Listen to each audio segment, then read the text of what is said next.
एक समाजवादी पार्टी बन जाएगी 4 जून को, और 7 मई को आपको खबर मिलेगी 7 मई को सपा बसपा कांग्रेस गई हो जाएगा और भारतीय जनता पार्टी का कमल रिकॉर्ड वोटों से आंवला में, बदायूं में और यूपी के 80 की 80 सीटों पर खिलेगा और फिर एक बार प्रचंड बहुमत की मोदी वैक्सीन पर लगातार अखिलेश यादव हमला कर रहे हैं कि वैक्सीन को लेकर क्या उन्होंने वैक्सीन पे सवाल, जब ये टीका हमारे देश के वैज्ञानिकों ने बनाया था उस समय भी उठाया, उनको न कोरोना का टीका पसंद था और न माथे का टीका पसंद था सर, लेकिन जनता ने उनको कमल का टीका लगा करके उनको सदा के लिए स्वस्थ कर दिया कि जा करके सफाई में आराम करो। राहुल गांधी जी ने वहाँ नामांकन किया रायबरेली में, उसके तुरंत ही बाद ट्वीट किया कि मेरे माता जी ने मुझे यहाँ भेजा है कि ये मेरी कर्म भूमि है। राहुल गांधी जी भगोड़े हैं, वह अमेठी छोड़ करके भागे हैं, रायबरेली छोड़ करके 4 जून के बाद भाग जाएंगे। प्रियंका गांधी कह रही हैं कि मेरे भाई को शहजादा कह रहे हैं पीएम साहब, जबकि वो खुद एक शहजादे हैं जो कमरे में बैठे रहते हैं, ना कभी धूल आई,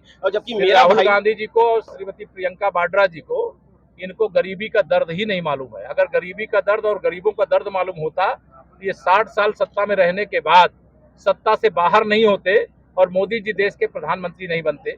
देश के गरीबों ने मोदी जी को प्रधानमंत्री बनाया है और भ्रष्टाचारियों ने कांग्रेस का साथ दिया है और अब भ्रष्टाचार मुक्त भारत की ओर देश आगे बढ़ रहा है। ये करिश्मा कर पाएंगे क्या ये दोनों लोग आए हैं, राहुल और अखिलेश? अरे 2017 में इनका करिश्मा यूपी वाले देख चुके हैं सर। 2017 में तो खाता खुल गया था, 2024 में खाता भी नहीं खुलेगा। कांग्रेस अध्यक्ष कह रहे हैं कि बनारस खुद छोड़कर, मतलब बनारस भाग गए पीएम मोदी के लिए, कह रहे हैं कि वो खुद भगौड़े। देखिए, नाच नावे आंगन टेढ़ा वाला एक कहावत है, तो मल्लिकार्जुन खड़गे जी जो कह रहे हैं, अगर माननीय नरेंद्र मोदी जी ने उत्तर प्रदेश चुना तो उत्तर प्रदेश चुनने से उत्तर प्रदेश के लोगों को गौरव की बात है, और वो बाबा विश्वनाथ की नगरी, विश्वनाथ ममनाथ पुरारी त्रिभुवन महिमा विदित तुम्हारी, वहां से रह करके पूरे विश्व में भारत का मान बढ़ाए और विश्व गुरु बनाए। राहुल गांधी कर्नाटक के सीएम को एक पत्र लिख रहे हैं, कह रहे हैं जो अश्लील वीडियो पीड़िता का है उसको न्याय मिलना चाहिए। राहुल गांधी जी को मेरा संदेश अगर जाए तो आप पहुंचा देना कि एक पत्र इस बात के लिए भी लिख दे कि ओबीसी के आरक्षण में जो कांग्रेस की कर्नाटक सरकार ने डाका डाला है, जो मुसलमानों को ओबीसी में शामिल किया है, पहले वो आरक्षण वापस करें।